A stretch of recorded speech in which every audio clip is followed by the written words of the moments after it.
Hey everybody, it's your buddy Spiny here with another ramble. Kind of a specific one this time. And I was hesitant to even do one on this because I don't know if I'm fully ready to talk about this show. It feels like one that I might need to sit with me a bit, but it's a ramble, not a scripted video, so let's just try. Let's just try to talk about it. So we got a new show called Long Story Short.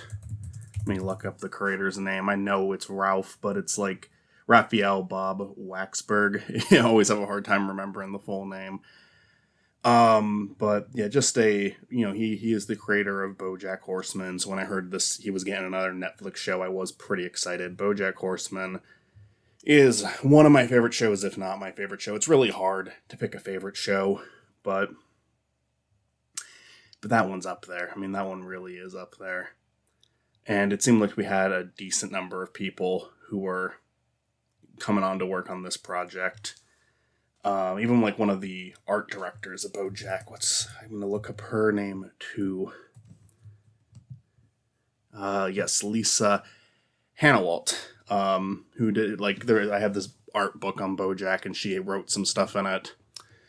And you see a lot of her art style in BoJack for sure, but it feels like it's slightly adjusted. Where this show actually does seem a little bit more close to what she showed off in that book, or her specific art, which is really cool to see.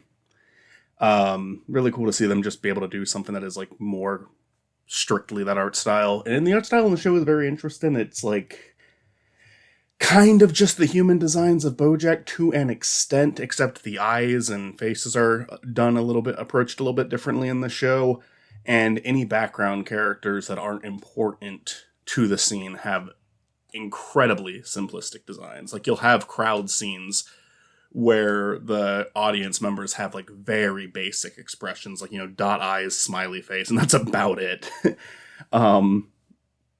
But I like that because it really helps the main characters stand out. I like a lot of what they did with the backgrounds in the show. Presentation-wise, it was very cool. The intro was neat. I don't want to compare it too much to BoJack this entire time because really the shows are different, but I do think it hits similar comedy beats and similar drama beats that BoJack did, where an episode could be really funny but then hit you with something very serious. And I feel like this show does that too. It just does it with people who are generally good people, where BoJack was very much about, some some huge flaws in people. Like Todd and Diane were better people than Princess Caroline or BoJack. Peanut Butter's somewhere in the middle. He's very likable, but is kind of is kind of doing some gross things and is kind of oblivious to his own bad behavior. But ultimately he is definitely a better person than BoJack. I don't think anyone would deny that. But I mean, I think that BoJack is to me an extremely interesting character to follow.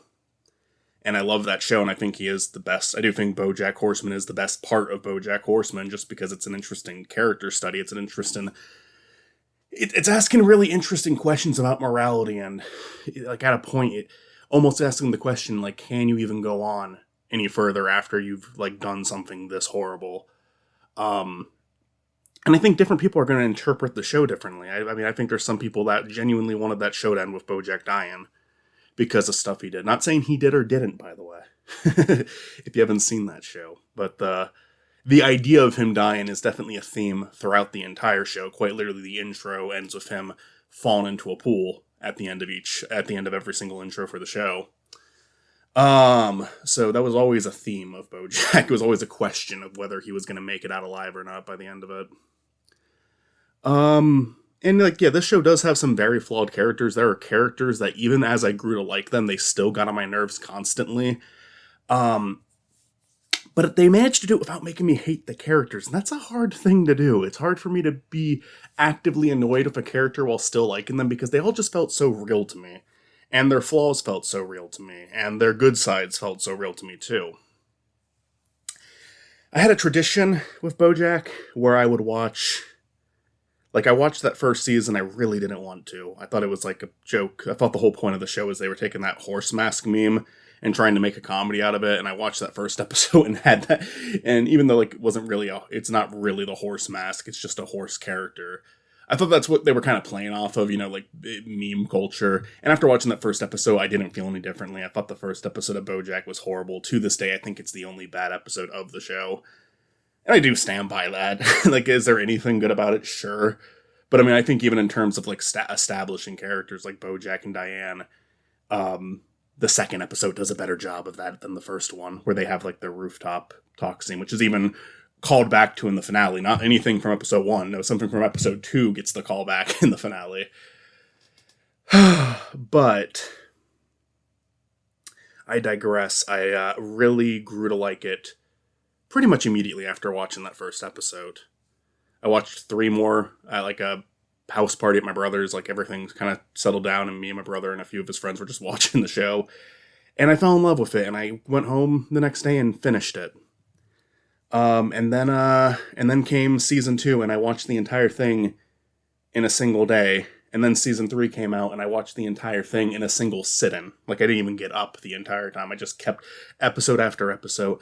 And I essentially just made it a tradition at that point that if a new season of BoJack was going to drop, I was going to watch the whole thing. I think the only other season I didn't do it for was season 4, and I remember it was just because I had to film a wedding the next day. So I was like, okay, well, I need to actually sleep. So I'm only gonna watch, like, half of the season now, and then I'll watch the other half the next day. And yeah, it really didn't disappoint. It was every season of that show was good. I think it did pick the right time to end, even if I think maybe 6 being 2 full seasons would have helped with the pacing a bit. But I still love the ending of that show. And yeah, I made a tradition to watch the whole thing in a single day. It wasn't always a single sit-in, but a single day. And then came Long Story Short, and I was like, oh, am I going to do that again? Like, should I do that for Long Story Short? I kind of want to do that for Long Story Short. So I sat down this morning, started watching it. I watched 2 episodes, and I was like, I think I'm good for today. I think I'm good on 2 episodes. I like it. This is a good show. But I don't think I need to watch more of it. And then I just got the urge, like, 30 minutes later, like, okay, I'm going to watch another one. And yeah, the same fucking thing happened. That happened with BoJack. I got hooked and I wanted to see every single one of them. And now I'm kind of looking forward to a few days passing and me rewatching the damn thing. I had a slower pace, granted, because that's always what I do with BoJack. I do not like the show as much as BoJack.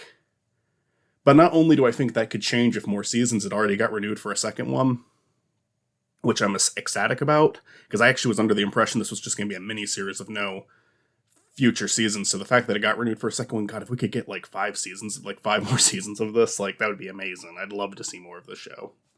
I'd love to see more of what they do with it.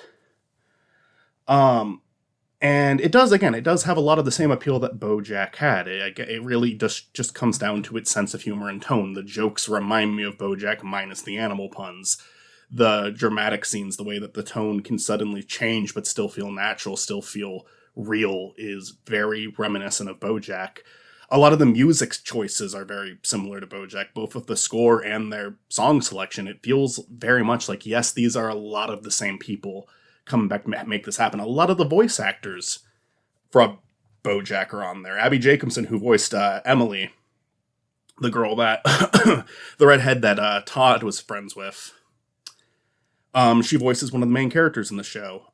She's been on a few of these Netflix animated shows. She was also Princess Tiabini in Disenchantment. I like her. She normally does her voice every single time, but it's just one of those voices that can work for so many different characters. They always pick the right character for her to voice. She has a very good, distinct voice for a lot of these characters. It always pans out pretty well. Like, even though the voices all sound similar, I can still each character still comes off as distinct to me. We had Ben Schwartz, good old Sonic the Hedgehog, who was also Rutabaga in BoJack. He voiced a character in one episode. I know there's others, because there's just times I just flat out recognized a voice. Like, I was like, that was a character on BoJack. I can't remember which one, but I know I heard that voice before. So there's a lot of similarities, but I did ultimately grow to appreciate the show very much for what it was doing. It's very much about family, and seeing them grow through like different periods of their life, and also doing it very much out of sequence, having all these different years that they can switch back and forth between. And there was a part of me that was worried that them doing it so out of sequence, like the fact that they weren't going to do it in order, there was a part of me that was like, maybe this is going to get like a little too distracting. But the way that they're able to reveal information is actually quite fascinating. I'm going to go into light spoilers here. I'm going to not give the exact specifics if you still want to listen, but if you want to go in completely blind, I would suggest clicking off of this at this point if you haven't seen it yet. I am literally releasing this video the day the show went live. But for example, there's like an episode where it's revealed through dialogue that one of the characters in this family has passed away. And there's other episodes that take place ahead of this time where in that episode it just didn't come up. You know, it didn't come up like that, where it's like kind of interesting to look back. It's like, okay, that entire time I was watching this character is no longer alive, and I didn't even realize it. Because not every episode features every characters. The family will often meet in the middle where you see all of them together. But more often than not, they really do like, it's just, we're going to focus on these 5 for this episode, or these 3 for this episode. And yeah, so like a character missing from an episode doesn't necessarily mean that they're dead or something happened to them. So their way of revealing information like that, at times it was very natural. I do think my one critique of the show is they do get pretty exposition heavy in some scenes where a character says, oh, do I need to remind you of what happened over the last few years? Okay, this happened, this happened, this happened. And BoJack would do stuff like that as a joke, and the show is doing it completely sincerely. Like, they are trying to make it natural. And I think sometimes they succeed, and other times it's just really awkward. I do actually think they do a decent job explaining to you of how things went in a subtle way, but there's other times where they just say, fuck subtlety. We're just gonna say whatever we want. This is the information you need to know for this episode, so we're just feeding it to you right now. It doesn't do it frequently enough to where it's a big issue for me. But yes, considering that they're clever about it in some scenes, I think some episodes maybe could have used a little bit of tweaking on the script, but what the fuck do I know? For overall, this was like an exceptionally well-written show. I really like the characters. Some of them got on my last fucking nerves at times.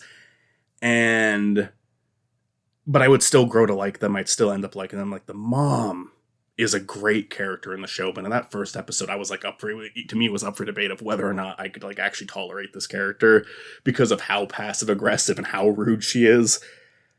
They sold me on her as the show went on, especially since it's not even like purely just like, oh, she's just misunderstood. A lot of it is like you're only seeing one side of her, so I guess to an extent it is a misunderstanding. But a lot of it also was just acknowledging she is a flawed human being, and all these characters to some extent are flawed. Some of them have minor flaws, some of them have major flaws. And the show does a pretty good job of explaining how each of them ended up where they are, but they still leave enough open from this first season where future seasons could elaborate more and could throw in more details that help you understand the characters better. I think by the end of the 10 episodes, you understand these characters enough, but there is just still so much more you could explore. There's so many things I don't know about them yet. What I'd like out of a season 2, I would say, honestly, like the one thing I think they could have maybe done more, and this does feel like something they'd be saving up for future seasons, we get, like, none of the dad and the mom as their, like, relationship will start. We get, like, no flashbacks of them meeting. Like, there's no episode about them meeting or no episode about them before they had kids. That is completely left in the dark. And again, I think that's smart. I think it's smart to have a season, maybe even have a season that's themed after that. Because it feels like this season did have a theme throughout it, because a lot of it was just this family's connection to Judaism, to their own religion, their own faith, their views on it, because every character kind of has a different view on it. We have like a character who joins, like, it's someone who married into the family, wasn't one of like the the parents' kids. She like marries into the family, but at first she lied about being Jewish for a career opportunity, and then she actually attends a service, and it like connects with her, and she becomes one sincerely. Like she doesn't she's already actually like converted before she meets this like meets this family. So that was kind of neat. You have someone who switches. God, I'm so bad at the terminology because I do not know a lot about Judaism. But there's someone who like switches what type of Judaism I guess what he's part of. We have one of the characters lose their faith completely, and we have someone who like really like honors the traditions they learned and have their entire life. So it is like that is like a consistent theme throughout the season. So it feels like other seasons could pick different themes, and maybe they could do a season that's like more focused on, just how this family came to be in the first place, or their childhoods. Kind of like how, again, BoJack did do stuff like that. There would be seasons that were themed. There was a season where they were making the Secretariat movie. And it was more than, that was like the narrative theme of the season, but it also went a lot into, I'm drawing a blank right now. I need to actually think about that, because it's, season 4 went into a lot of like the past. It explored BoJack's family, was a way more focused on the horseman side of the show than anything else. But there were specific themes and ideas being explored specifically in each season, and I feel like this first season of Long Story Short did that, and I'd be interested to see what other ones do. I'd also like to see them more as kids, because they didn't do most of these episodes. When they pick a year, they stay on it, but there will be a cold open that picks a different year, and then when the actual episode starts, whatever year it is, we're mainly in that year for the rest of the episode. They have a couple of episodes that break that rule, but only for like tiny parts. So for the most part, each episode you're staying in one singular year for a majority of the episode, excluding the cold opening. And we don't get a single episode that is fully the characters as kids. We get cold openings, we get flashbacks, but there's no here's their childhood episode. And I think that'd be another cool thing to explore. And there's some pretty major things that happen to these characters. There's some pretty like heartbreaking and devastating things that happen to them. And even after this first season, we don't know how it happened. And again, I'm actually saying that's a good thing, because I think what this season did explore and what they did give us was enough. I left it satisfied. That final episode had an especially good closing scene that really like wrapped everything up super nicely. But we also have so much more we can look at. We have so much more like conflicts with the characters that we can see future seasons do. We have like, how did this happen, or what like, and the funny thing too is like one thing, the show is caught up to basically modern time. I think the most recent year we explored to each season is 2022, and that was probably the year the show began being produced, like being written. That or 2023, like, or it was probably right around that time that they started working on this. And the thing that's fun to think about too is they could actually go further too. They could, like, at that point they have to start predicting things, and maybe they wouldn't want to do that, because it does feel like a big part of the show is they're trying to be accurate to the time for each year. Like you'll see them using different like technology, or talking about like movies or shows at the time. They're not being like, it's not like, oh, let's do excessive references. It's actually playing it very straight. They're not doing what BoJack does, where the character says, yeah, this is 2007, which is the year that we live in, as they're like singing like singing in their cars to the radio about the year that it currently is. Now the show does basically those flashbacks every episode, but it's not, you are getting that memorabilia from those years, but it's not being played for laughs. It's being done, authentically. Which is another thing I like about the show. So that might be the one thing that would prevent them from doing this, but they could technically skip to like 2040 if they wanted to. They could they could show like the characters' kids now grown up, like the kids in the 2022 year, like they could be adults in a flash forward. So there's just so much opportunities. There's so many ways they could go with this. There's so much they could do with this idea. And I'm looking forward to seeing more. And like I said, I don't think it's quite BoJack good yet, but not much is to me. and it could potentially get there. And I also think it's so subjective to say that, because again, I think some people who maybe enjoyed BoJack but really couldn't stand the character because of how horrible he is, which to me, that's what makes the show interesting. But I understand some people don't really want to watch characters like that.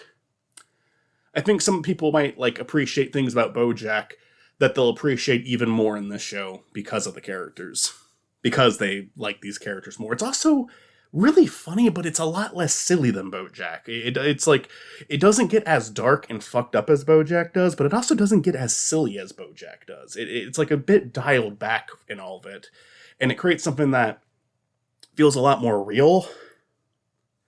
And BoJack felt real to me too, but just in a different way, I guess. Because it felt real in kind of an exaggerated way, where I was connecting with it because I understood what it was talking about. I understood what it was addressing, even though it kind of had this over-the-top way of doing it, where this show just kind of feels like genuine slice of life. And that might be something that would make people prefer BoJack, though, too, is that there's the show, it has narrative, it does have stuff that the episodes have structure. The episodes, even though like they're focused on specific parts of life, each episode does have a beginning, middle, and end, and the characters really carry it too. But also, you're not getting a narrative that runs throughout the season. You're getting little pieces of information that have follow-ups in later episodes, but also plenty of stuff that doesn't, because it's probably coming later down the line. So I think some people would actually appreciate this show less for that too. I'm sorry I'm comparing it to BoJack so much. Honestly, I haven't done a ramble on BoJack yet, so I think this is kind of just the BoJack and long story short ramble. But to me, it's just where my brain's going to go to, because this is the second project I'm seeing from this team, and I'm really enjoying it. I did see a little bit of Tuca and Birdie. Obviously, there was some crossover there too. I liked it. I should have watched the whole thing one day. It didn't win me over like BoJack or this show did, but it was funny. I liked it.